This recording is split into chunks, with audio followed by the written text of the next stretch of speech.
right, kids, we're back in business. PMP is open for business. New calendar year 2026. I mean, I know you guys were in good hands last week with Creative Tony and Los D and Don Peralta. I think Rag stopped by at one point. Triple E was in the house. So anyway, I want to say thank you to Creative Tony for holding it all down while I was gone. But I'm back, and I got to be totally honest with you guys, totally. If I can go transparent right out of the gate, I want to be transparent with everybody. Your favorite word. I missed you saying that word. I missed you using that word while you were gone, buddy. Well, just in all truthfulness today, I mean, I have a heavy heart. I think a lot of us do with the passing of Bob Weir over the weekend. The scales, dude, the scales of sadness and joy yesterday. We're going crazy because on the one hand, I got the Niners, marching into Philly and just stealing their souls. What a great Creative Tony was just saying right before we went live today. He was saying he was tearing up at the end of that game. It's crazy because a lot of people are already kind of categorizing this game yesterday as like one of their all-time favorite playoff games. And it was a great one.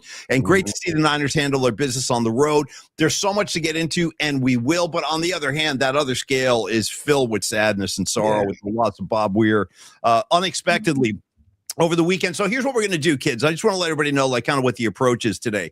This will be a kind of standard PMP show. We're going to really focus in on the Niners, but I have a lot to say about Bob Weir, and I know others do as well. Creative Tony, a lot of our friends in the community are deadheads. So what we're going to do is we will return tonight for a special one-off Bob Weir tribute episode. We'll launch at 8 p.m. tonight. We have a bunch of guests already lined up, and I figured, Tony, what we could do is we'll just get a bunch of different voices, everybody kind of sharing their stories about Bob Weir, what he meant to them, memories, things like that. And we'll just kind of go through guest after guest after guest. We'll keep it moving and we'll keep it lively. And we'll do that tonight at 8 p.m. And we'll put out a notification on social media later on today just to remind everybody, 8 o'clock tonight will be our Bob Weir's tribute show. Hey, so, Paulie, there's one person who's not thrilled about the 8 p.m. show tonight. Hang tight. Yeah, he's going to be balling, right? He's going to be balling in against the Houston Texans. By the way, go frickin' Texans. I'm not anti Mike Tomlin, but anti.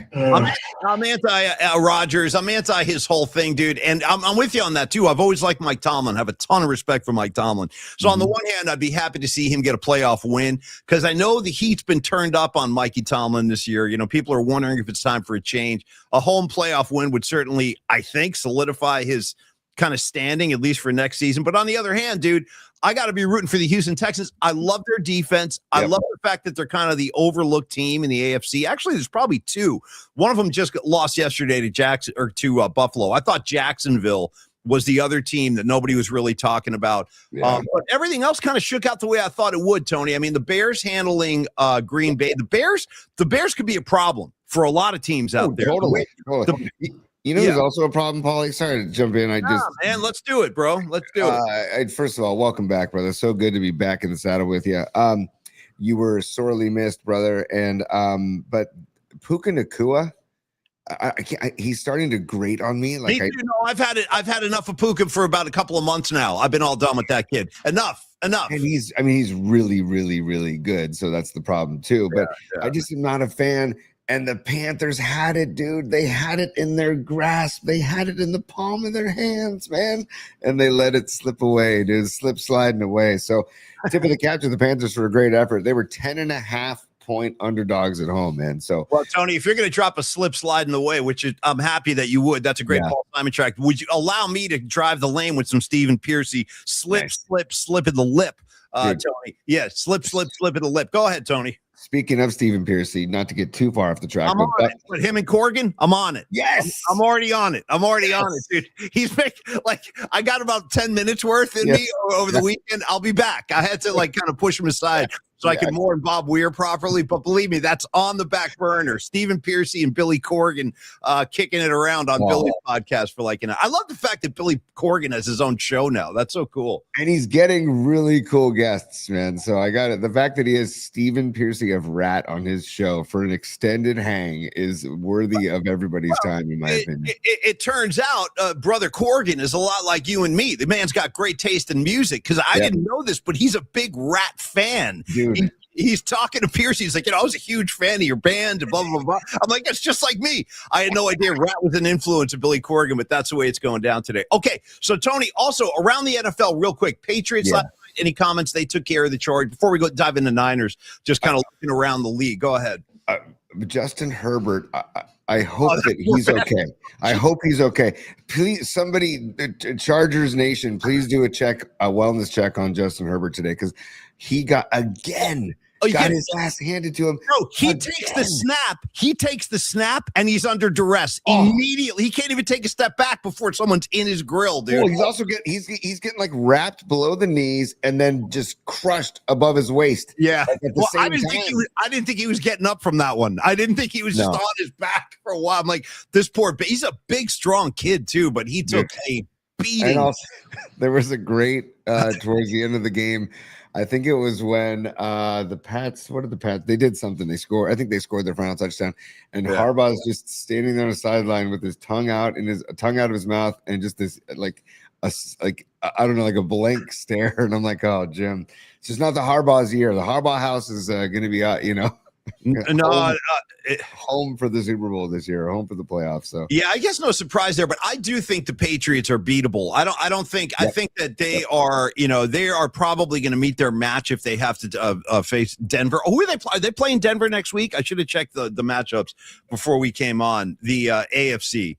Are they going into Mile High? No. The Patriots play the winner of this game tonight. Oh, that's right. Okay. Yeah. Okay. This is the 4-5. This is the 4-5. No, I'm sorry. Denver plays the winner of the 4-5 game tonight, Steelers and Texans. So I still think Houston gives Denver the better ball game. I mean, if Houston can get by Pittsburgh, I think they will give Denver a much tougher game. Because even if the Steelers win tonight, I don't see any scenario where they're going into Mile High and beating the Denver Broncos. Denver Broncos have a hell of a defense. Yep. They got to factor in that, that they're up in the altitude. It's not easy to play, especially in the second half. Guys get gassed. So I'll be watching that one pretty carefully. And how about this, dude? Last thing before we dive into the Philly game, how wild is it that 3 of the final remaining NFC teams are all NFC West teams? Because it was the best division in football. Yeah. Best division in football, dude. I mean, even Arizona, they kind of threw in the towel the last third of the season, but they were tough, dude. They were tough. And Paulie, you want to know what's really good for your soul, because it's good for my soul too, is a little business time. Okay, I think we all need a little business time. I do. Give it to me right out of the gate, man. Here we go. Oh, yeah. It's business time. Here we go. It's business. It's business time. I know what you're trying to say. You're trying to say it's time for business. It's business time. Ooh. Okay, see, dude. Let's get a couple supers out here. See, dude. He goes, see, dude. Go ahead. See, what do you got, man? Escobar Cheeks. Hey. Welcome back, Paulie, from your beach bumming in a robe with a J. That's what by the way, Paulie, we created a visual of you walking the shores of Mexico in nothing but a robe holding a J. Not too far off, actually. Yeah. Not pretty close, pretty spot on. You got it. You guys know me pretty well. Yeah. And by the way, and the robe was open, if you know what I'm saying. The robe was not tied. Yeah. With nothing underneath. Just let your flag fly. But he says, welcome back, Paulie, from your beach bumming in a robe with the J, R&R, Rest and Reefer, hashtag no shaman, hashtag defund the playoff lift Chiefs, hashtag no butt stub, hashtag F Fat Dom, with a freaking headset on the sideline now and catching footballs. And I want to stop you right there. How about the fact that it was Fat Dom that had to intervene to prevent A.J. Brown from ripping off Sirianni's head in the middle of the game? Like, Fat Dom had to break that up. But to your earlier point, and thank you, Escobar. Great to see you, man. I missed all you guys. I really did. I missed the familia, man. It's great to be back with everybody. Tony, since when did Fat Dom get clearance to wear a coach's headset on the sideline? I'm not even kidding. What the hell is going on in Philly? How is that even legal that this guy's wearing a headset?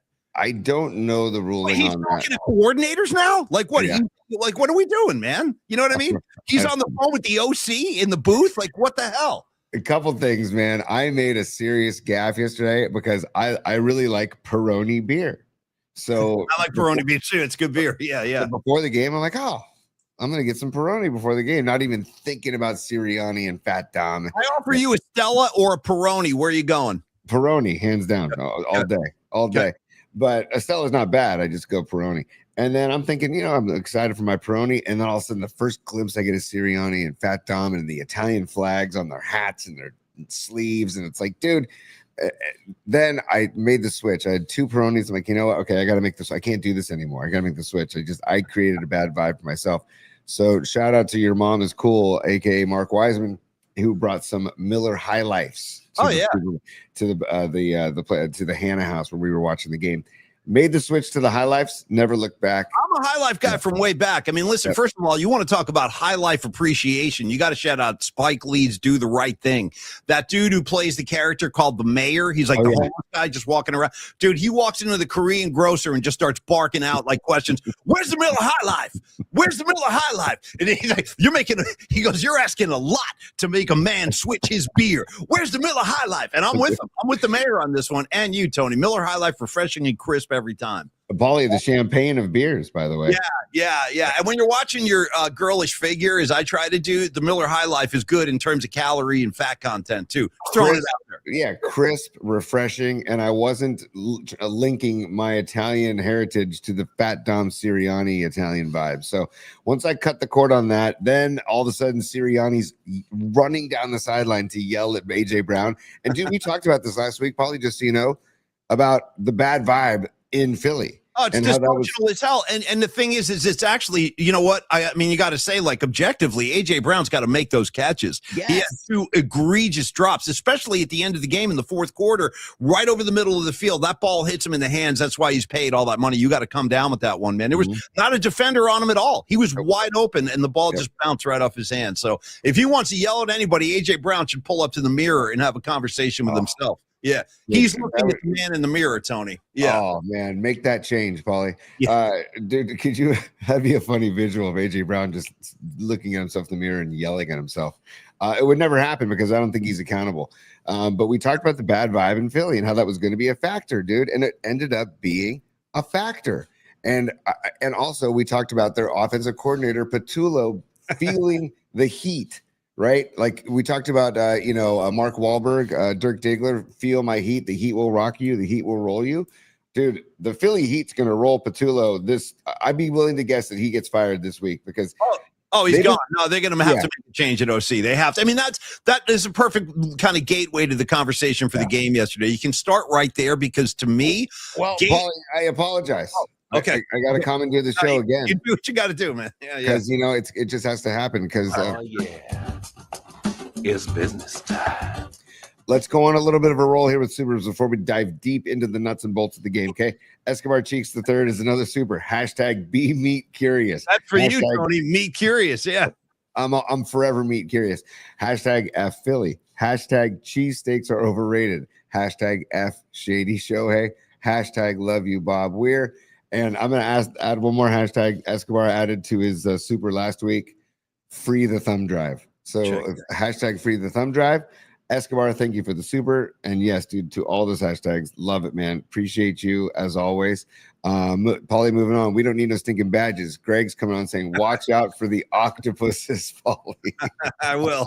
No, I will. Badges, great to see you. Escobar, great to see you. All you guys, man. It's great to see everybody. I actually heard from some of you over the weekend when Bobby checked out unexpected. I'll tell you what, Tony, again, I got to be totally honest, man. Totally. I couldn't come on today and pretend like, hey, all right, how's it going? Yeah. Like, because I'm just not there. Like, I'm like my headspace. My heart is heavy, man. I got a heavy heart today. And just to give you guys a little bit. Sorry, Paulie, didn't you feel Bobby's vibes during that game yesterday? 100%. 100%. In fact, dude, you know what's crazy? My night ended last night. I was watching highlights of all the games on ESPN. I was flipping back and forth.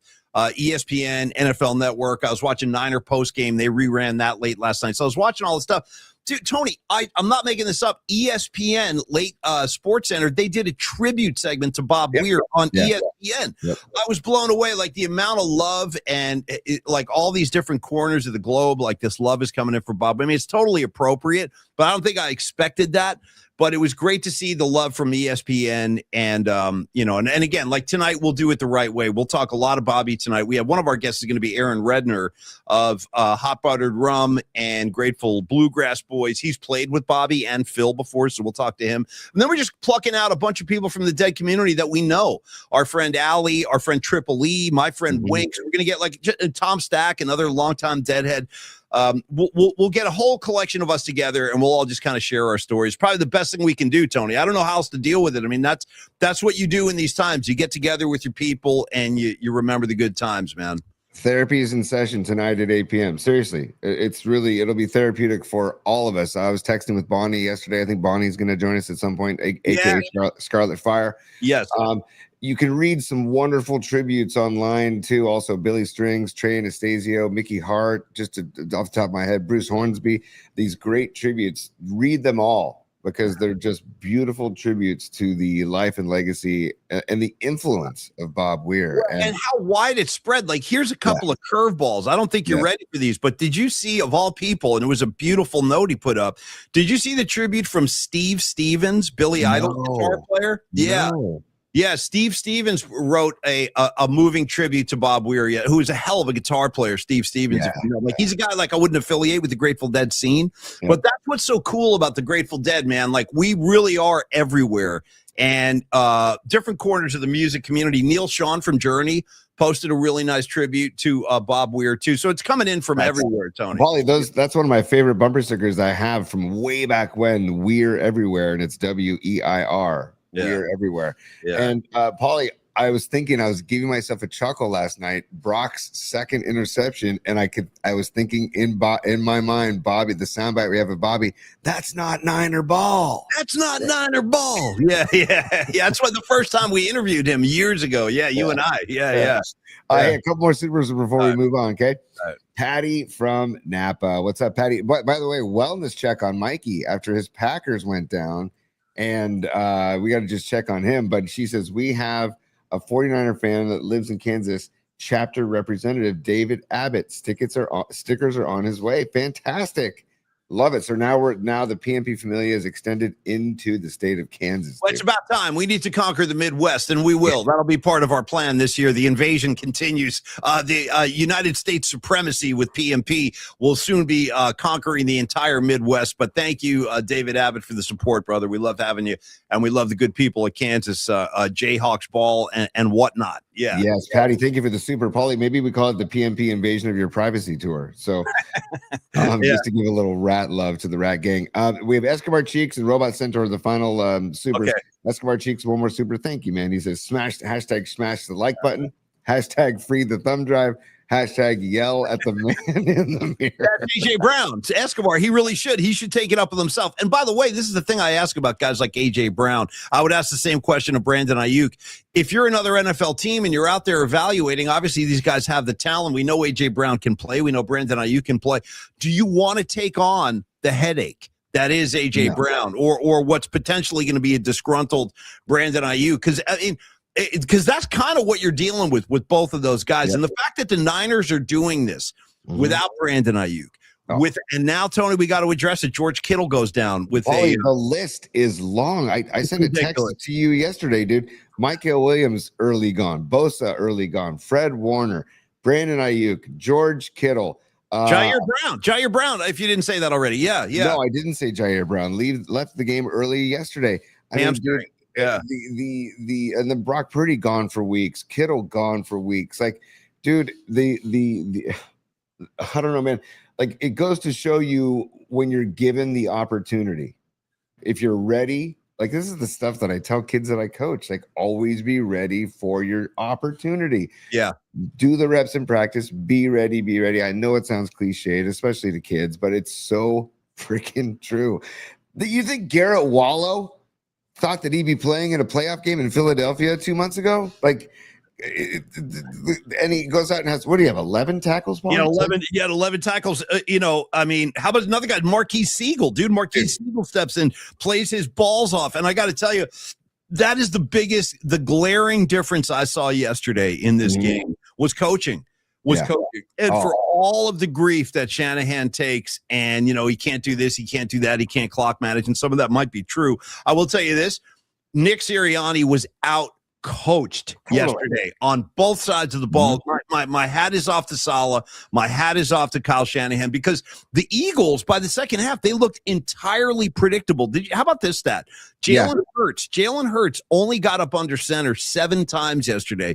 For the rest of the ball game, he was in the shotgun. The 7 times he actually got up under center to take a snap, that Philly ran the ball every time. It was so predictable. You knew where the punches were coming from, and Saleh was ready for it. Like, Philly really struggled to run the ball. And I credit the schemes. I credit Saleh for showing different looks throughout the game. I think he had the Philly offensive line kind of guessing at what the Niners were going to do, or whether they were going to drop back in coverage or follow through with the blitz. Like, it was an outstanding game plan yesterday, and Tony deserves a lot of credit. A lot. Totally, absolutely, dude. Hang on, I'm trying to. What do you got for me, man? I'm coming during the show only at your request, Paulie. You said you wanted to know if you're ever a little blurred, and so if you are, so I'll be back. Come right back. As Bob Weir would say, we'll be back in just a little bit, y'all. Yeah. So stand by. Let me jump out, and I'll jump right back in. Stand by, y'all. Come on back, y'all. By the way, Paulie mentioned the Sports Center segment and I think I sent it out to some people yesterday, but if you haven't seen it yet, check it out. Just Google Sports Center Bob Weir, and they have a great clip of Bobby talking about, like, playing in the dead was similar to the Niners teams in the 80s, and how it was, absolute teamwork, and nobody felt that they were better than the next, and it was all working together, and the greatest team sport, and Grateful Dead being the greatest team for him. Here we go, Paulie back in the mix.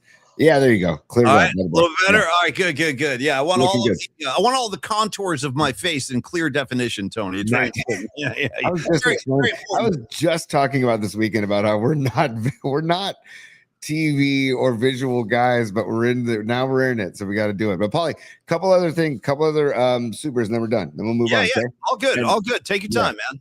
Thank you all for the supers, by the way. We really appreciate it. Lily Merchant checking in. She says, hashtag Kyle Shanahan for Coach of the Year. How can you argue with that? No, you can't. I mean, you really can't. Now, there were some other outstanding, like Vrabel in New England has to be considered. He's probably going to win the award, Lily. It's my gut on this. It's just too high profile of a story for the Patriots. I mean, that was the first playoff. You can go NFC and AFC. Give Kyle NFC, give Vrabel AFC. I could be wrong, Lily, but I have a gut. Like I said, my gut is that they're going to give it to Vrabel, and I wouldn't have a problem with that because he's done a hell of a job. But there's no overlooking. Without Kyle Shanahan, this team would not be in the playoffs. Dude, I'm saying it right now. Without your guy, Bobby Saleh, too. By the way, that guy can basically handpick whatever team he wants to go to and name his price. Seriously. Like, he can literally walk into a room with so much swagger. Because, you know what I think? You know what's starting to make a lot of sense to me for his next stop in his head coaching career would be Baltimore, because that's a defensive-minded kind of organization. That's just how that's been their identity for such a long time. Like Baltimore, they've had enough offense, but the offense generally complements that great defense they have down there. So I could easily see him going to Baltimore. I haven't heard that, but it just makes sense. How about you, T? You got any other ideas where Saleh could land? Because you're right. He can have the pick. He can have his pick of wherever he wants to go. Yeah, I don't think it's going to be a place like Arizona. I don't think he'll waste time with that. But I do think, like you talked about, Shanahan being the difference maker, dude, on the offensive side of the ball, Saleh on the defensive side of the ball. He made some great defensive scheme calls that surprised the Eagles, and it was really, really exciting. And I love watching him get jacked up on the sidelines. Like, that's a guy that people love to play for. And will sell out and sacrifice themselves. And again, Siegel coming in for Jair Brown. Like, when I saw Jair Brown limping off, I'm like, oh, no. But Siegel, don't forget, the first third of the season, Siegel played very well. And then he thrown into the fire last night. And, dude, brutal roughing the passer call. Granted, dude, that was, I can't even, there was no merit behind that flag at all. None. And last week, we talked about the referee, Alan Eck, Philadelphia, Pennsylvania, Williamsport, Pennsylvania native, Philly Eagles fan growing up, 8-1 before yesterday in the games he's reffed, Eagles games that he's reffed. They were 8-1. Now they're 8-2, of course.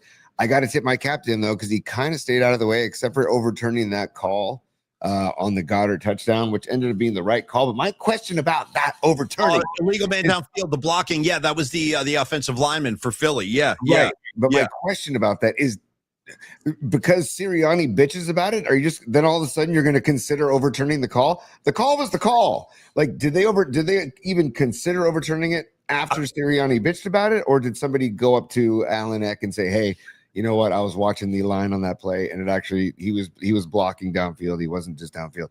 I don't know the answer to that, but it was just an odd overturn, and the way they just kind of glossed overturning it. Even the announcers, there wasn't much of an explanation either. They just overturned it and just kept that game. Yeah, I didn't like it either, man. I mean, I really didn't. Can I be a total dick too? There's something I don't like about Dean Blandino. I don't know. You know what it is? I think I can figure this out for you. Let me interpret this. I think it is because these are the kind of guys, like you just said about Paulie Mack and Creative Tony. Like, believe me, kids, we know, dude. We don't belong in TV studios. We don't belong under the lights of ESPN. Hence, the Paulie Mack Particle Show. We're nice and comfortable here with our people. But guys like Dean Blandino, they can't wait to get in front of the camera, dude. They cannot wait. So it's like, and I want to say this too, because this is a bad look for the entire league, dude. The inconsistency of these roughing the quarterback calls. Let me give you an example. The call on Jalen Hurts yesterday with Siegel kind of jumping up over the top of him. Okay, Hurts went into a late slide. It was like one of those bang bang moments. It's just got football players being football players. Dude, but Siegel didn't even hit him. He didn't even get hit. Hurts didn't even get hit. They hit each other. The Niners hit each other. It was like a cosmetic call. And then fast forward to the night game last night. I'm watching Justin Herbert take an overhand tomahawk chop, hands to the face. No call. Nothing. No call. Nothing. He was on the ground like looking for his teeth, dude, and there was no call. So I'm just saying, also, Paulie, they didn't call a face mask. Oh, sorry. Go ahead. No, my point was, Tony, is it's not consistent. It's a bad look for the and hey, Dean Blandino, you want to tighten something up? Forget about your suits and your lavender hanky, bro. Why don't you worry about these roughing the quarterback calls, because they're inconsistent as hell, and you can't have that in the playoffs. Like, I don't want referees determining the outcomes of these games. Like, none of us do. Agreed, man. And that call really ticked me off. But I do got to say, hey, dude, tip of the cap to the Niners. That was the only flag the entire game. Again, one flag for 15 yards. And dude, what do the Eagles have? They had 5. No, what do they have? They had I think they had 6 or 7 flags, didn't they? They had I thought I wrote it down. Penalties. I didn't see it. I think they had at least 5. At least 5 flags. So I just got a tip of the cap to the Niners for one flag.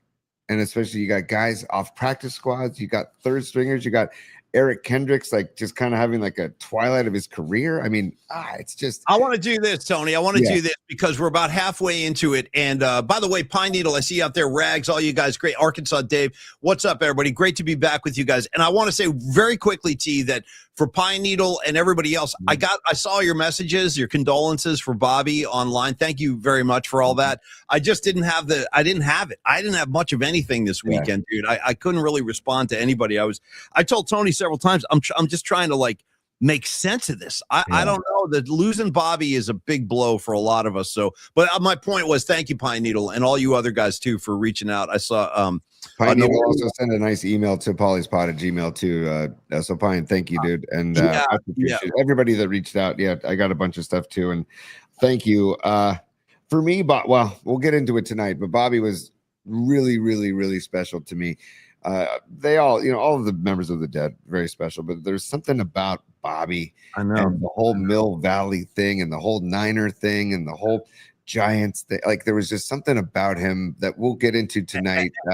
Reminder, everybody, 8 p.m. is our Bob Weir tribute tonight. Please join us. And then we have one more super to get to, Paulie, but I know you had something to say. No, I was just going to say, like, your point about him living up here, not too far from where I am right now in Mill Valley. Like, think about this, tells you a lot about Bob Weir, the human being. Even if you're not a Deadhead, you don't like the music, I can dig it. That's cool. But just know this about Bob Weir. Like, some people, they get a taste of success, or they get a taste of fame, or they get a taste of money for the first time in their lives.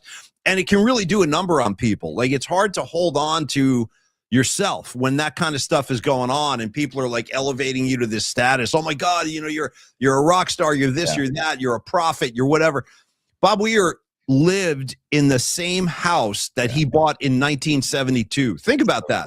So when Bobby first got a taste of success, like he didn't move to Los Angeles, he didn't get like a cabin in Wyoming. He was like, I'm gonna live right here, y'all, and he stayed there his entire life. Like I really respect that about Bob Weir. It just tells you where his priorities were. His priorities were getting in front of people and playing music, and that's about the end of the list. I mean, he was a musician first and foremost, and the fact that he lived in that same house like our entire lives, I think that's pretty cool, and it tells you who he is. And dude, what he did for the Sweetwater in Mill Valley, because the old Sweetwater on Throckmorton was a great spot. I mean, my old band played there a few times. Great spot, but then all of a sudden we get word that place is going to close, and guess who reopens the Sweetwater at a different location? Not so fast, y'all. Yeah. Not so fast, y'all. Hey, by the way, Paulie, like you and I were texting last night about how that win was for Bob Weir, no doubt, but. To Robot Centaur's super, thank you for the super, Fareed, but he says that was also for Kittle, and 49ers playoff motto should now be #DoItForKittle, which is Robot Centaur's super. Thank you, Fareed.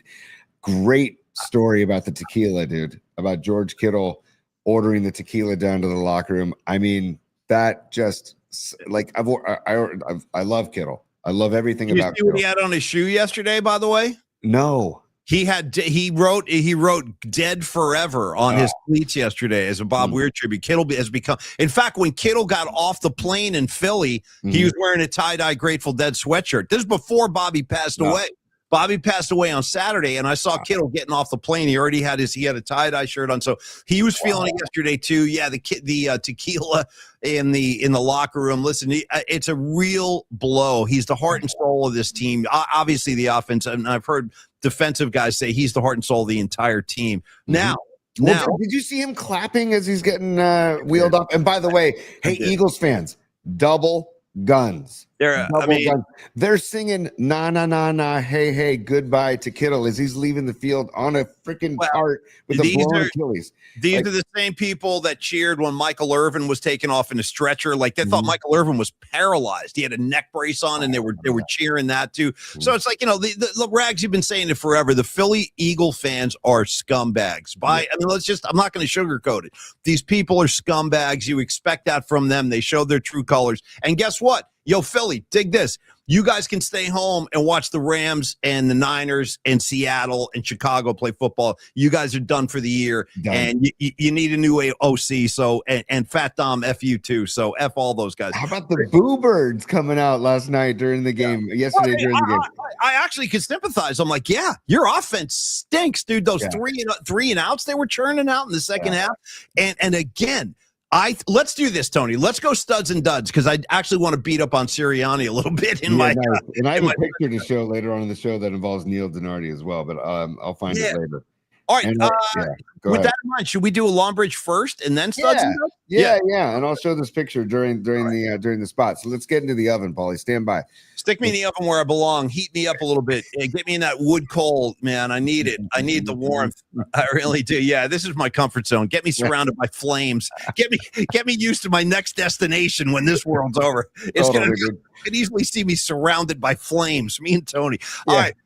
Longbridge Pizza. Hey, we had such a great year in 2025, and as far as I'm concerned, we're going to do it even bigger and better this year. 2026 will be the year of Longbridge Pizza and the Polymac Particle Show kind of carrying on together. Also, that goes for you too, Los D, and all of our great sponsors. But Longbridge, you're the first I get my hands on this year. Shout out to Neil Donardi. He's a brother in arms in the Grateful Dead community. I know he's got a heavy heart now too, with the loss of Bob Weir too. But that's kind of like Neil gives you that vibe, though. He gives you that kind of Grateful Dead community vibe. Those of you that have been into Longbridge, you guys know what I'm talking about. He treats you like family when you walk in there, and he refers to the atmosphere as the Vibe Tribe. As soon as you walk in, you're part of the Vibe Tribe. Get on down there, enjoy some of that sour crust pizza, and see why we rave about it so much, whether it's the Polymac pizza, whether it's the Nico pie, maybe try a Sophia. The sandwiches on Wednesdays are money. I might even swing by this Wednesday, actually. I need a chicken parm to kick the new year off. Yeah. So I might do that. Now, you're at Longbridge right now, T? How's it going? In the office. This is my new studio, Paulie. Neil has been so kind, and Big John, the building manager, has been so kind to let me do this, because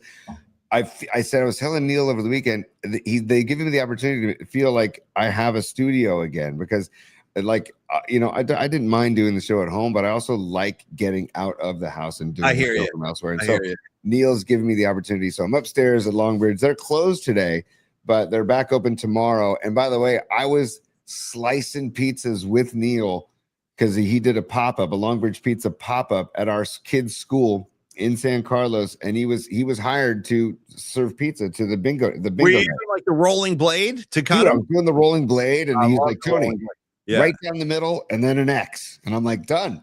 Down the middle, then an X. Yeah. And dude, the way he is so calm under like a very like, you need to be making pizza pies, and he does it with a big smile and hey, go take a slice, try this, try that.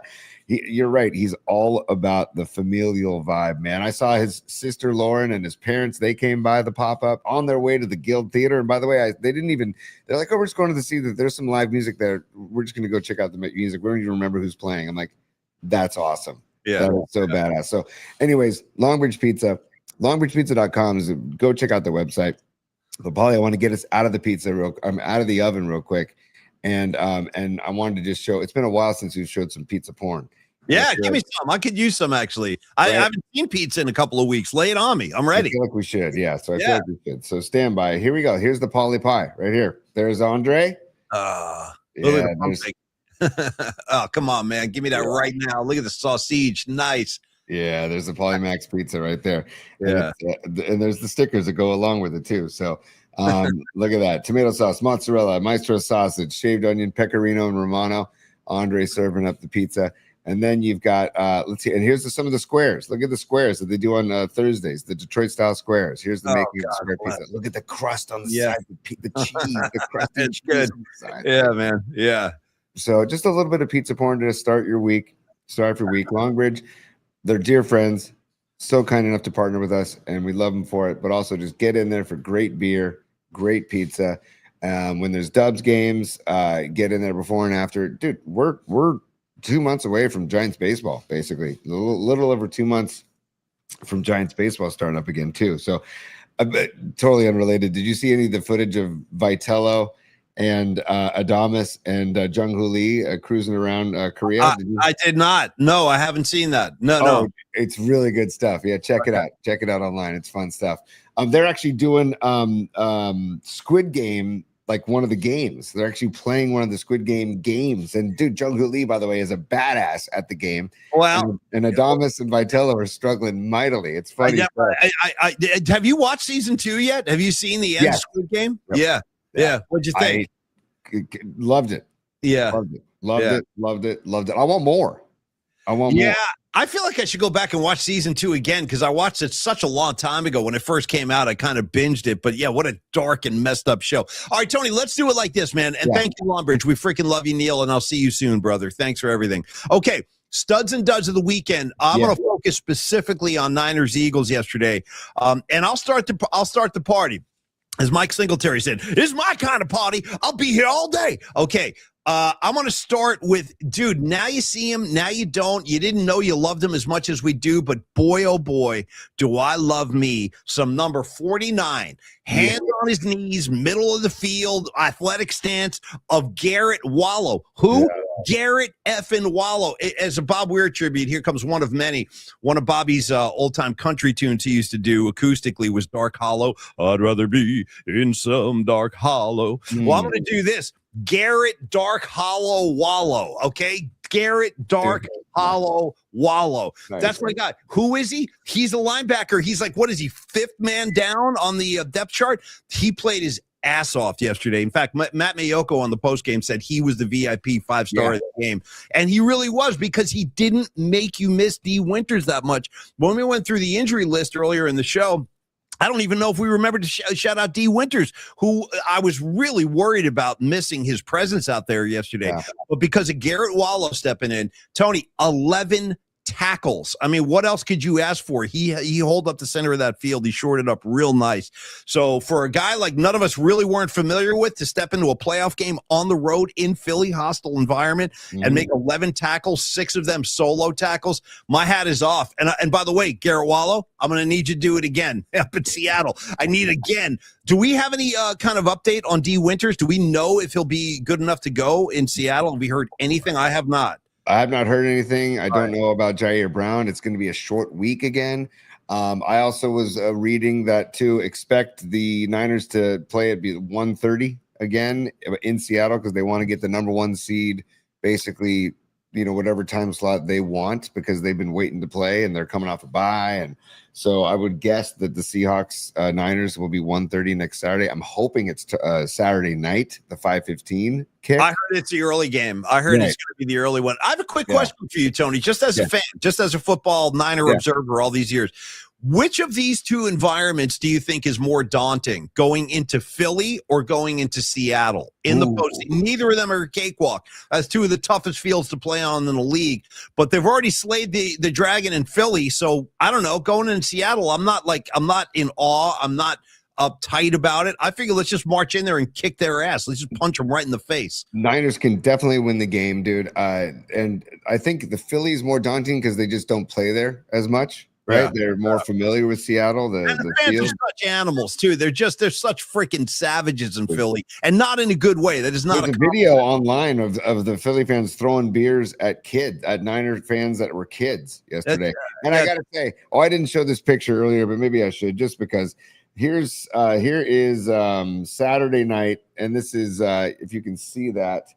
That is Neil Donardi and I, and Hacksaw Montana's on the far left, and then my buddy Bob Wentz in his those are Zubaz, Eagles Zubaz, and then obviously me and Neil Donardi. That was Saturday night, and Bob, he doesn't fall into this category of just douchebag Eagles fans. He was the first one to text me saying, "Congrats on the win, go get him," and my buddy Antonio Velez, same thing. They don't fall into this category. They're not the ones throwing the freaking beers at kids, but they're the they're not the norm basically. And to see them singing "Na Na Hey Hey Goodbye" to George Kittle, it's like, come on, scumbag. Respect. He's the best tight end in football. Tip your cap and have some respect for the guy who season just ended, and who knows how he's going to come back from this injury, man.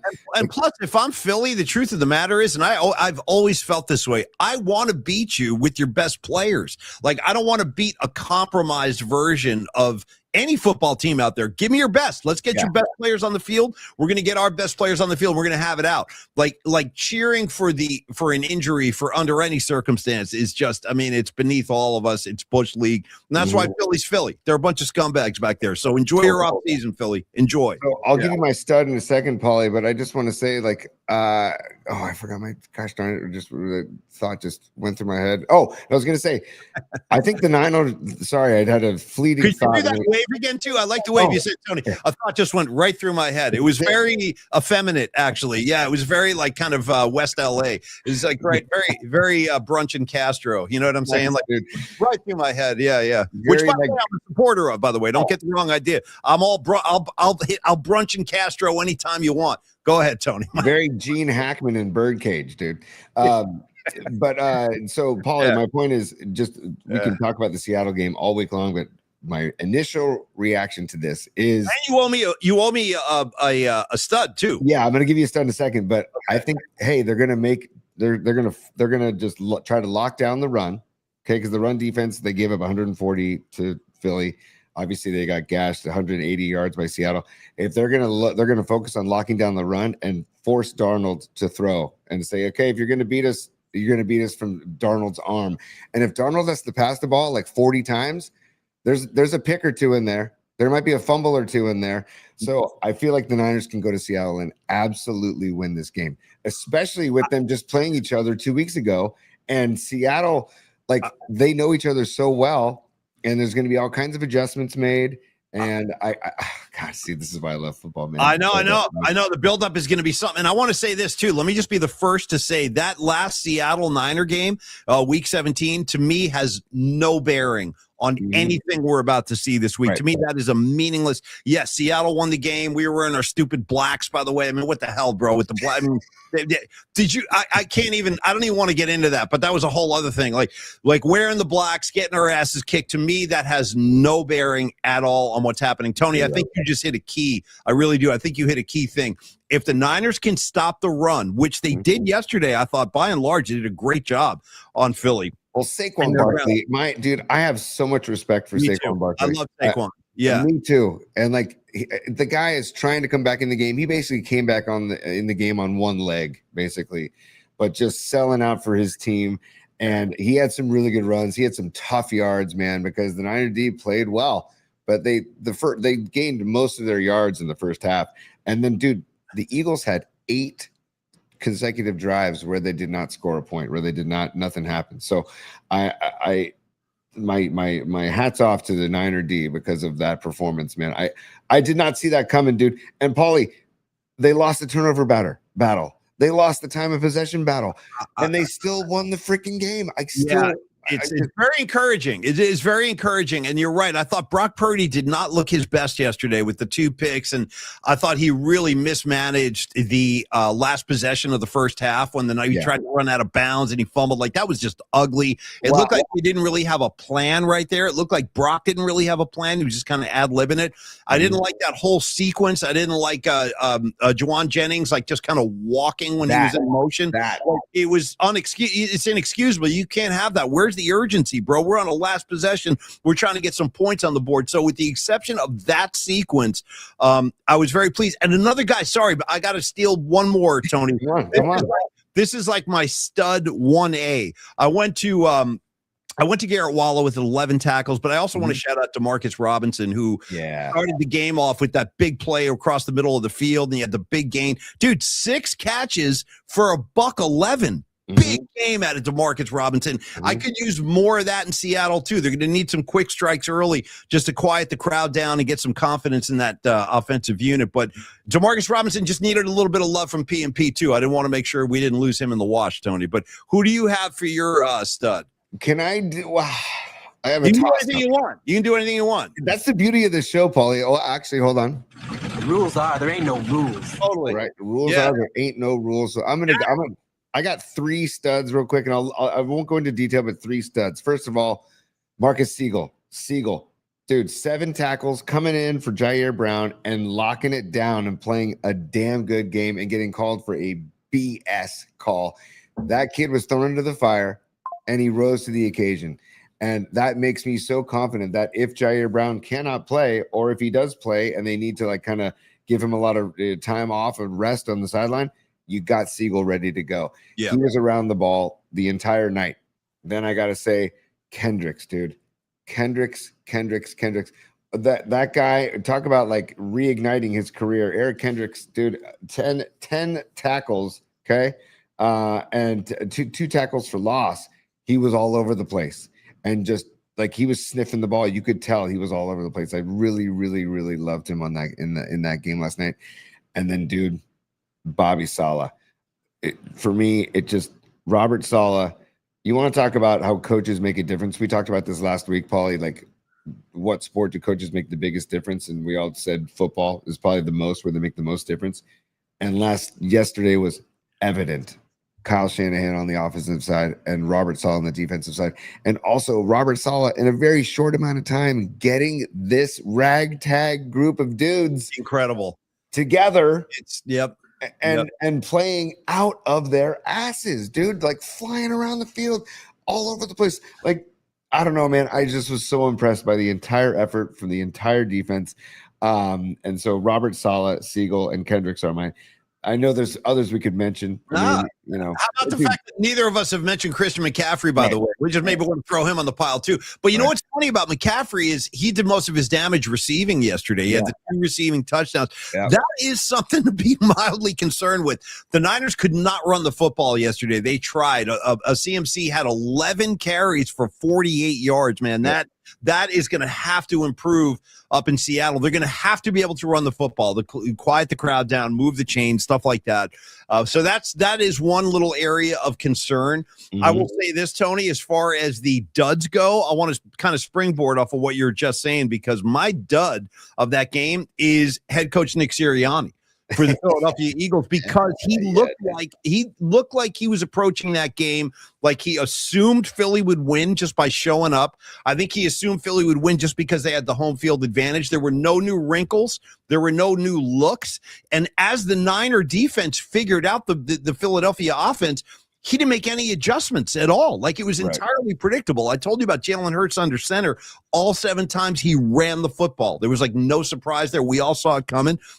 The Niner D saw it coming. And also the way the 49er defense yesterday, to your point about Bobby Saleh getting his troops fired up and playing cohesively, they were flying to the ball yesterday. Like, the initial guys, say Saquon had a run, whoever was there first on the hit, within seconds, there was 2, 3, 4 49ers bringing them down. Like, the gang tackling mentality yesterday was really on full display. And Nick Sirianni had no answers. I mean, the horrible look of getting into it with A.J. Brown on the field in the middle of a playoff game, dude, in your own stadium. Just a Bush League look for a Bush League coach. And I think thank God Fat Dom stood in the middle of them, Paulie, and got involved and made sure a rumble didn't happen. I mean, dude, the whole thing is, what are you doing, Sirianni? And then A.J. Brown barking back at him. I'm like, this is exactly what we talked about. Yeah. This is the bad vibe in Philly. There's a bad vibe there, dude. And I gotta say, I like Hurts, man. I've always liked Hurts. I like Hurts too. Yeah. I have no problem with Jalen Hurts. The guy's a great competitor. He's a champion. I like Hurts too. I like Saquon Barkley. I mean, there are some likable guys out there.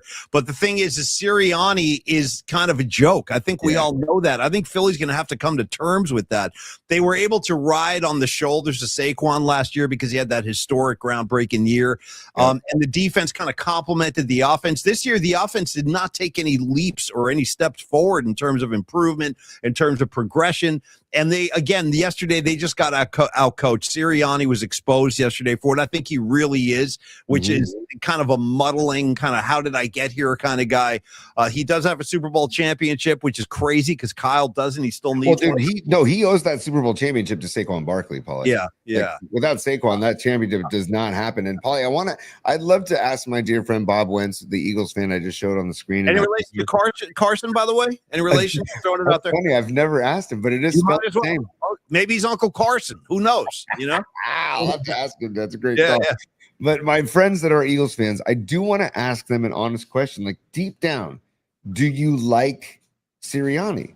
Have you ever liked Sirianni? I would love to know their answer because, dude, I would have a tough time. And I know Kate Scott said that he's a nice guy. And she's gotten to know him, but he just. We talk about punchable faces, and we're not violent people here. We're not violent people, but like that phrase. Maybe a couple of air slaps, Tony. A couple of our air slaps for Sirianni. You know, if he wants to play along, yeah, totally.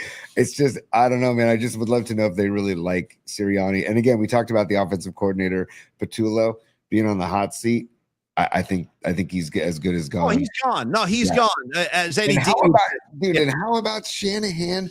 That play call to catch Fangio and the Eagles D off guard for the Jennings touchdown pass to McCaffrey was a thing of beauty, dude. Spectacular. And again, it just shows how ill-prepared Sirianni's team was. Again, on both sides of the ball. Like, it was a case where coaching played a huge role in this win yesterday. So Nick Sirianni is my dud. I think he was exposed. And NFL players are not stupid. Believe me, they know who this guy is. I think that last year they were like, all right, we'll tolerate this. We'll tolerate the mean mugging and the ridiculous behavior on the sidelines. Ooh, he's like flexing. It's like, bro, you're a clown. Yeah. You're a freaking clown. You're making a mockery out of it. He was like yelling at the fans of one of their games that they won, I guess he's running into the tunnel. It's like, just not a fan of the antics, man. And that's another thing, guys, I love about Shanahan is he doesn't buy into any of that stuff, dude. And I guarantee you that's his dad's, showing him the way as well. Like, don't get involved with any of that crap, right? So Shanahan coached his ass off yesterday. I thought, I really did. I like that he was trying to make something happen before the end of the first half. I really like that because a lot of times, but I hated the sequence, Tony. That was like my biggest criticism of the day. I don't think that was Shanahan. That was more Purdy.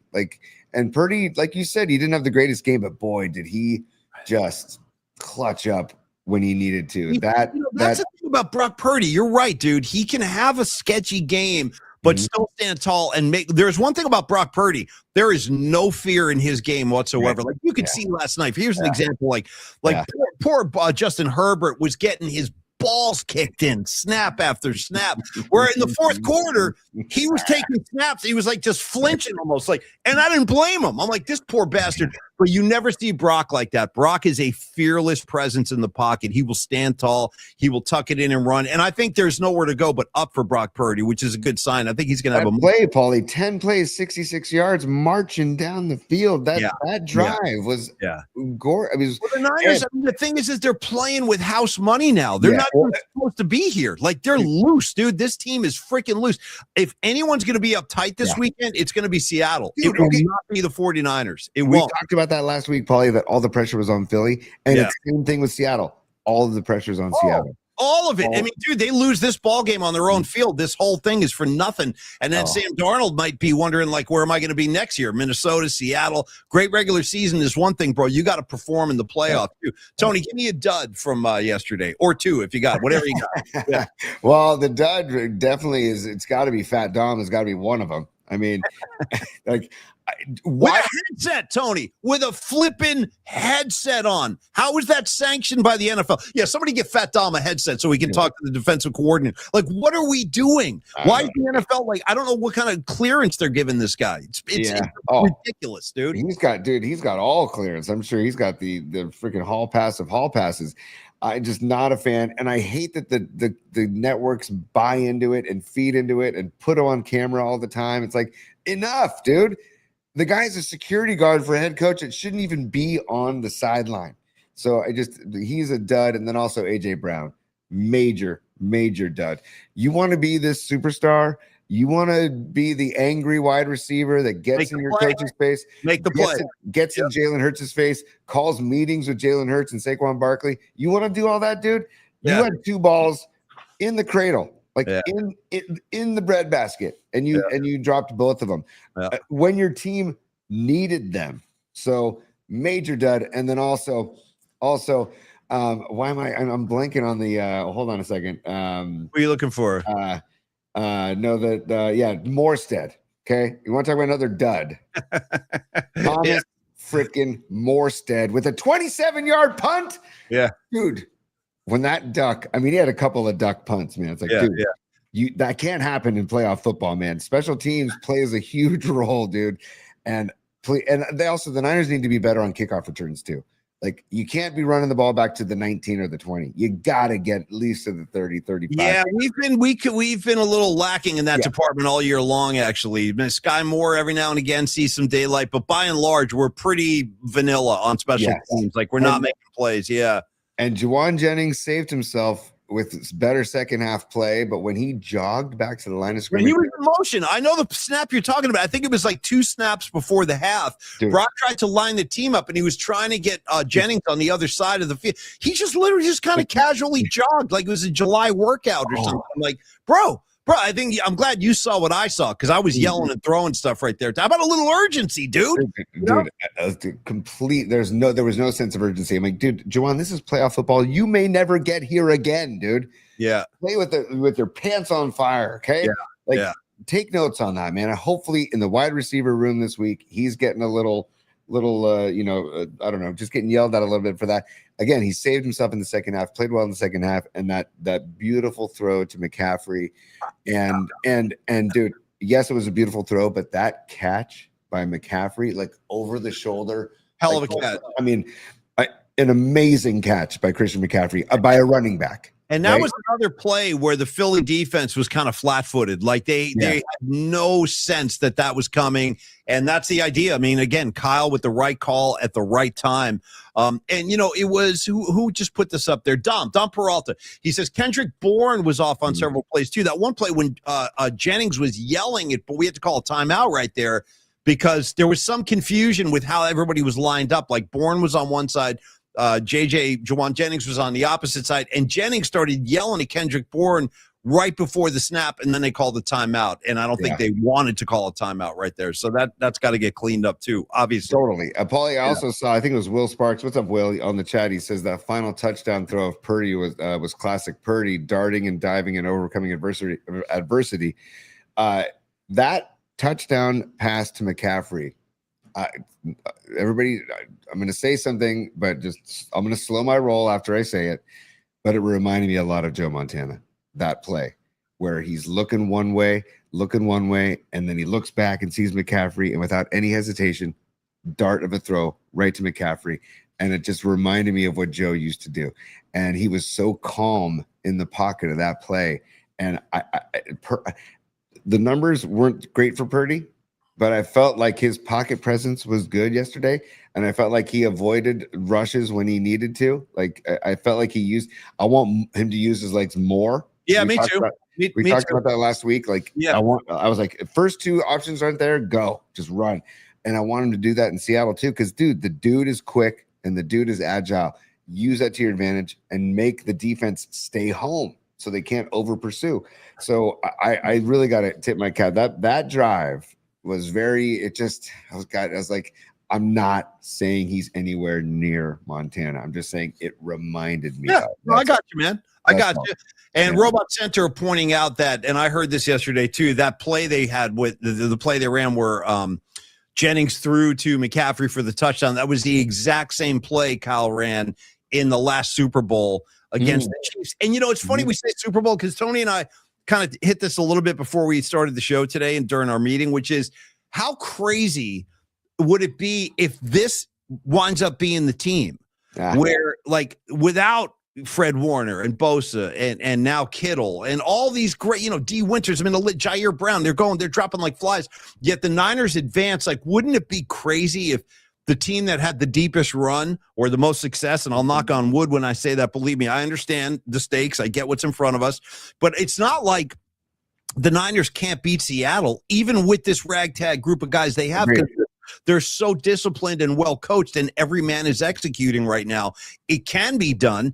And then beyond that, Rams, Bears. How do you feel about that game, by the way? It's an interesting matchup. Like, I think I like Chicago. I like Chicago too. It's Soldier Field, by the way, for that game on Saturday night was rocking, man. You got to realize how long of a drought it's been. I know they had that Urlacher thing when they went with they played the Colts and all that, but the Bears have been starved for success for so long. It's going to be a tough place to play for the Rams in Chicago. The fact that the Panthers almost stole that game, the Rams have got to be wondering what the hell's going on, and their defense isn't what it was earlier in the season.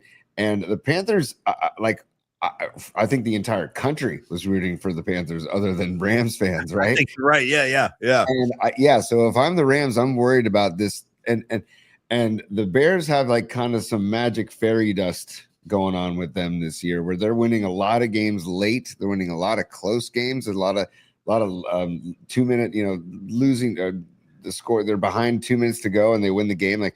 And Caleb Williams is not like playing like amazing, but he's clutching up when he needs to. He is. He waits till like the last 5 minutes of the fourth quarter and he starts playing his best ball. But I have to give Caleb Williams his respect. You're right. He's making big throws with the game, with the season on the line. And respect to the Bears. And also Swift and Monongai, the double-headed monster of their running game is legit. Yeah. It's legit and really tough to stop, man. And also Loveland, the freaking tight end, the rookie tight end from Michigan. I like that kid. Stud. Yeah. So look out for the Bears, man. And but back here with San Francisco for a second, I got to say, as crazy as this is going to sound, I actually have conviction in this when I say this. I know this is crazy.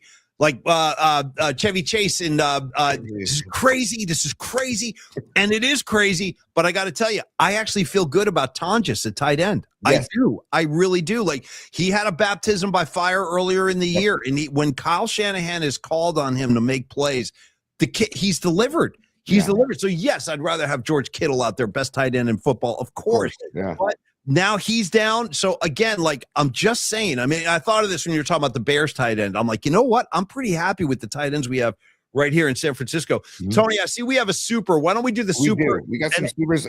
On that note, Paulie, I would be willing to bet that Kittle is, first of all, Tonjes has been, playing with Kittle all season long, and so it's like he's under the tutelage of Kittle and knows how to handle certain situations. But I'd be willing to bet that Kittle is in Tonjes and Farrell's ear all week long this week, getting them ready for the matchup in Seattle, because that's the kind of guy Kittle is. I really firmly believe that.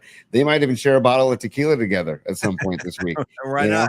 I'm going to share a bottle of tequila tonight during the Bob Weir show, and I'm not even kidding about that. I really might. Yeah. Or something. There's going to be something involved. Yeah. When we do the show tonight. Yeah. Paulie, that's the Gundaloma. That's the drink called the Gundaloma, made up by my friend Ian Gunderman. Tequila, soda, and Fresca. Oh, it sounds pretty good. Sounds refreshing. I told you I think it was over the Thanksgiving break, I fell in love with Fresca and vodka on the rocks. Try it out at home. Very refreshing. And also Tonjes being the local guy, Los Altos, and also Cal Bear. Let's go, dude. Hold on. Oh, yeah. It's business time. One more time, Paulie. It's business. It's business time. I know what you're trying to say. You're trying to say it's time for business. It's business time. Ooh. So we do have a bunch of supers to get to, Paulie. So stand by, bear with me, and here we go. We don't need us to give badges as a super. He just says sour, and I think that's in reference to Neil Donardi's sourdough pizza. Hell yeah, badges! Good to see you, brother. Yes, happy New Year. Yeah. Those that don't know Neil Donardi's pizza, what makes it even more special is that the dough is sourdough. So sourdough pizza at longbridgepizza.com to make your orders. Stevie B checking in. Steve Bisecchio. Niners get one more Saturday night. Yes, dude. Biggest Niners playoff upset of my life. JJ on the run, one-footed, 38-yard TD pass. Dude, and are you kidding me? Surreal. And Stevie B, to your super. Jennings got blasted on that play. Yeah, blasted on that play. He did. Yeah. Oh my God. So he took the hit and still made that pass. Great job, Juwan. And it's nice to see Juwan in a positive light in my eyes, because at halftime I was freaking livid. I was livid of what he was doing with the jog up to the line of scrimmage. Groschel, Stevie Grosch, she says PMP meetup in Scottsdale. Well, there's a lot of talk. There's all kinds of talk. There's talk about a Polymac particle outing for spring training. Mm-hmm. There's talk about a Los D inspired gathering in the desert for Rush next year when they go on tour. They're playing Phoenix. We've talked about that. So yeah, one way or another, we'll probably dip our toe into the desert sands, if I may, Tony, in 2026. And again, Happy New Year to everybody. Great to be back. And thank you, Groschel, for this, brother. Thank you. You said there's a lot of talk, Paulie. It reminded me of a very underrated Tears for Fears song called Mother's Talk on the album Songs from the Big Chair. Just check it out. Songs from the Big Chair. Where's that big chair today? Who has the chair? I don't know, but it's a great album. Great album. I have it on vinyl. It's a great album. I highly recommend just giving it a spin, everybody. I think I have it on vinyl too, as a matter of fact. I think I do. I think I have a copy of it. When the wind blows, when the mothers talk. Sorry. And next, Joe Cool 84. Nice. Niners had momentum. Eagles had rust. Let's hope for the same this weekend from Seattle. Hashtag Purdy Pluck the Birdies tour. Nice. I like that. And hashtag Forever Dead. Right on, Joe Cool. Thank you, dude. Look at I love his profile pic too. Snoopy's timeless in my eyes, Paulie. Just timeless, right? Yeah. Shout out Santa Rosa Airport. You go up there, you get all the Snoopy you can handle. He's all over the walls up there. But and again, I've been trying to tell people this. Anybody who wants to listen, greatest secret, which I'm happy to expose for my friends here on the show. Get your ass up to the Santa Rosa Airport next time you got a flight coming in and out. If you're going to Vegas, you're going to LA, forget SFO, forget Oakland. It's all about that. It's like sitting in your living room. The plane's right there. It's so easy. All right. Anyway, Tony, I want to do a stellar design read. Well, hold on. We got more supers. And Paulie, also, I want to say hello to everybody listening on Insta or watching on Instagram Live. Yes. Paulie, We have a very own. This is the comment, and then I'll tell you who made the comment on Instagram over there. It says, "This is the best way to spend my lunch listening to you guys. Hashtag stay on the clock. Hashtag tease ahead."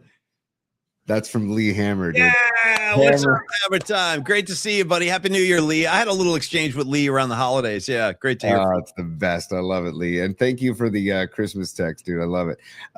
So let's go. Now we go to Stinking Badges. Another super. He says, "I love to wallow." That's a tip of the cap to Garrett Wallow. Dude, Garrett Dark Hollow Wallow, bro. That's my new handle for him. Dark Hollow Wallow, one of Bobby's great country tunes. Dark Hollow. Yeah, Lee Hammer getting a lot of love on the board right now, too. Red Zone, Don Peralta, everybody's shouting out Lee. We miss you, Hammer time. We really do. Oh, we definitely miss him. And on this Victory Monday, Lee Hammer says yes.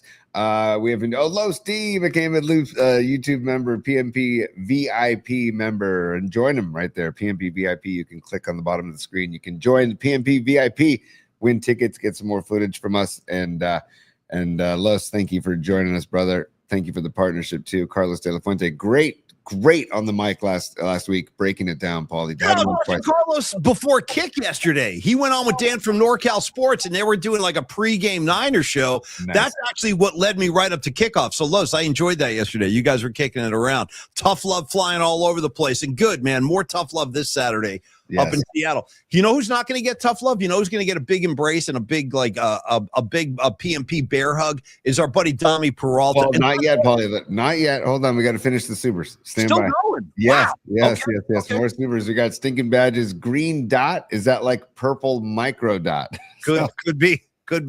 I'd never say. Yeah. That's the type of comment that only happens on this show. Greg, Stinking Badges. Yes. Love you for that. You for that. One more time, Greg checking in. He says, "Turn and face the strange." Nice. A little Bowie quote. That a boy. Yeah. Love it. And then Steve Groschel checking in. Final super for the moment. Steve Groschel, after a follow-up of his Scottsdale super, he says, "Joe had a lot of games with poor numbers, but ended up in wins. Shout out 3 INTs in the 81 NFC Championship." That is You know what's crazy, Grosh, about that whole game is, I mean, I know we all know this anyway, but just remind yourselves of this going into Seattle. Not only did Joe have 3 picks in that game, the Niners had 3 fumbles in that game for a grand total of 6 turnovers, 6 of them on their own field, and they still beat the Cowboys. That was a Dwight Clark game. But I know, how many times is a team going to win a game in the NFL with 6 turnovers, like 1 out of 1,000 maybe? But that was that game. There was some magic dust on that one. So thank you for that. Yeah. The magic dust yesterday, Paulie. Dude, the Eagles had the ball for 35 and a half minutes, and the Niners had the ball for 24 and a half. Like, losing the time of possession, losing the turnovers, and still winning the game. I mean, only getting called for 1 flag was a huge deal. I'd really like to see us get a couple of first downs on the ground next week. I'd really like to see them get CMC. Well, Seattle defense is tough. And we also talked about this before we get to Stellar Design and Don Peralta. We talked last week, Paulie, if the Niners win the coin toss, do you want them to take the ball or do you want them to defer? And a lot of people, including Carlos De La Fuente and Don Peralta, said, take the ball, score, and get the Eagles playing catch up, right? A lot of people said, defer because that's what they've been doing all season. And it's nice to get the ball out of the locker room after the game has created its flow, which is what I usually want to do. But let me ask you right now, before we go to Stellar Design, this Saturday night or Saturday afternoon in Seattle, if the Niners win the toss, do you want them to take the ball or do you want them to defer? I actually would defer in this case because the opening sequence of this game is going to be pretty chaotic. I mean, the crowd's going to be going freaking bonkers up there with the 12th man and the piped in noise. Like, I expect what could be a kind of a chaotic first series on offense just based on just getting your bearings on you, under you, like on that field in these circumstances, and knowing that I'd rather see what kind of punches Seattle wants to throw first. Plus, my man Wallow's going to be out there making plays. My guy Siegel's going to be out there making plays, flying around. I'd rather put my defense on the field first in Seattle. That's just me. Well, especially the way they played in Philly. That's what I'm saying. These guys reward them, dude. They're confident right now. They're flying around again. They have that gang tackle mentality. I would start this game, if I had a choice, with my defense on the field. Yes, and also, Paulie, this is, I guess it is a knock on Darnold. I don't think Darnold has the same capacity that Brock does to turn the page on things. I think he's more affected if he plays poorly whereas Brock wasn't playing very well, and he still drove that team so wonderfully down the field for that 10-play, 66-yard drive. I don't know if, say, Darnold comes out and throws a pick or fumbles in the first drive. I think the Niners D is in his head.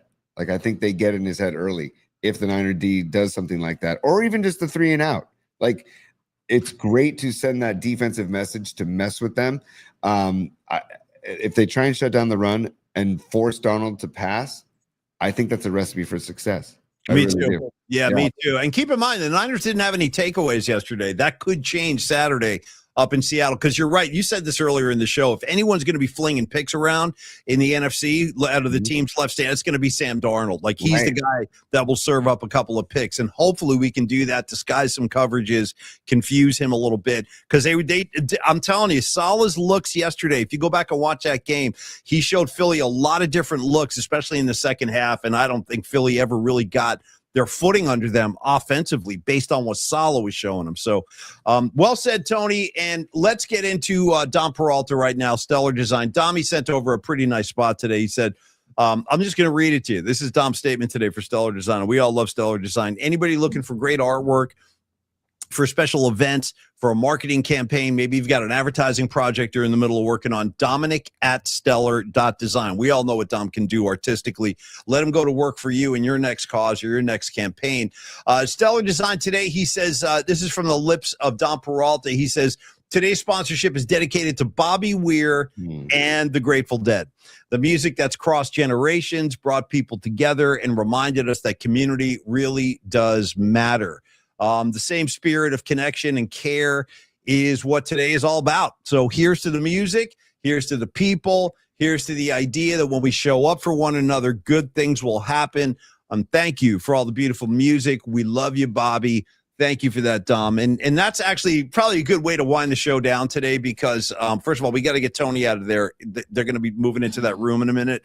So we got to get Tony into a safe haven there. And secondly, I want to say, we are going to talk about Bob Weir tonight. I wanted to focus on the Niners today being the first show back and everything, and we're not going to sweep a playoff win under the rug. But what we will do is we'll come back tonight, 8 o'clock show. This is not going to be a football show. This is just going to be a show where we're just going to talk about Bob Weir. We're going to talk about the Grateful Dead, stories you have, memories you have. I know I have a bunch. I know Tony wants to say a few things. And then we've kind of selected different people from our orbit, like in the Grateful Dead scene. We have friends of ours from the East Bay. We have friends. I have Aaron Redner is going to join us from Oregon tonight. He will be one of our guests. Other kind of longtime associates of the Grateful Dead. I do have a call into Dennis McNally. I'm trying to get a proper interview with him set up separately. So I'm not going to do Dennis tonight, but I might have a Dennis McNally hit for everybody later in the week, talk more about Bob Weir. But until tonight, Tony, final words. We can break this huddle and then have a little lunch break and resume action tonight at 8 o'clock. Your final thoughts here, buddy. Go ahead. Final thought, Paulie. Sam Darnold, 20 turnovers this season. That's what 14, I'm saying. 14 picks and 6 fumbles. Yeah. So that's quite a stat, quite a telling stat, man. I feel really good, Tony. I feel really good about what I saw yesterday, and I feel really good about going up to Seattle right now, dude. We're loose, dude. We're fast. We're loose. We're playing free and easy. Yep. All of the pressure, all of the tightness is going to be on the Seattle Seahawks. They have the expectations. The Niners are not. I haven't even seen the spread yet. Have you seen how Vegas handicaps this one? No, I should look that up. I'm guessing 3.5, maybe 4. I'll take a look right now. Dude, the Paulie, it started out in Philly, it started at 4.5 and went up to 6. Yeah. So I'm just here. I can go to odds right now as well. Whoa, dude. What is it? Give it to me. Give it to me. 7 -7. The Seahawks are favored by 7. That's going to change throughout the week. I'm telling you, that's going to probably come down to 4, 4.5. I'll take the 7 right now. Vegas. Right now. That's crazy. Yeah. Dude, by the way, you said pressure, Paulie. I know your thoughts on Billy Joel, but do you have any love for the song Pressure? None. Zero? None. The whole thing sucks, dude. The annoying keyboard line. No, you're not in? Now, I'll tell you what I will do. I'll take ZZ Top. You got me under pressure. I'll take that anytime. Okay. Well, and what about Bowie and Mercury under pressure? Of course. Two of the great vocalists of all time. All right, Creative Tony, I want to say thank you. It's been great getting back in front of you and doing the show again. I really did miss you guys last week. And I want to thank you also for doing a great week of shows, and also Los D and Don Peralta and Rags and everybody else who chipped in. We appreciate you guys very, very much. So, Tony, great to be back. I want to say thank you, Rising Wolf, Don Peralta, Stevie B, Rags, and SGA Sports Talk. I got Noemi. I got Jay Bianca Cal, Miguel, Badges, all of you guys. Great to see everybody again. Tony, let's wrap this up. We'll come back tonight at 8 o'clock, and we'll talk some Bob Weir, and we'll share some stories. Maybe I'll feel a little bit better, because I'm looking for a way out, dude. My heart is heavy right now, and I'm just going to speak to you from the heart tonight. So we'll see you at 8 o'clock. Tony, final words. Oh, well, also, Nutter is a super. So final word from Nutter says, there is only one big Dom we love around here. Nutter, great way to wrap the show, dude. Dom Peralta. And I want to say, Dom Peralta, Carlos De La Fuente, Paul Tonelli, Rod Brooks, Triple E, Rags. Thank you all for coming on the show last week and helping me out, especially Dom every day helping out with behind the scenes and stuff. It takes a village. It takes the familia. It takes all of you. And I can't thank all of you enough for all of your help last week. Paulie, you were missed. It's so good to have you back, buddy. Now we can just launch into 2026. Hell yeah. And we had a little anniversary celebration for our 1-year anniversary last week on January 8th. We can celebrate it on the night flight this week, maybe. Cool. We can toast the show. And then, Paulie, I just want to say in Bob Weir, one of my favorite Weird tunes, dude, is maybe Going to Hell in a Bucket, but at least I'm enjoying the ride, Pete. Yeah, dude. Yeah. Unable to dance, I will crawl. Oh. Yeah. Unable to dance, I'll crawl. Woo-hoo-hoo. All right, man. Hey, play your Grateful Dead songs loud today. Let Bobby hear it up there. And we'll be back tonight at 8 o'clock. We'll do a proper kind of remembrance of Bob Weir. Creative Tony, love you. Great to see you, buddy. And onward and upward, PMP familia. We'll see you guys tonight at 8 o'clock. If you don't make that one, we'll see you tomorrow at high noon, y'all. Business hours are over, baby. It's business. It's business time. Oh, come on. God, this thing's been sticking lately, Paulie. See what happens? Come on.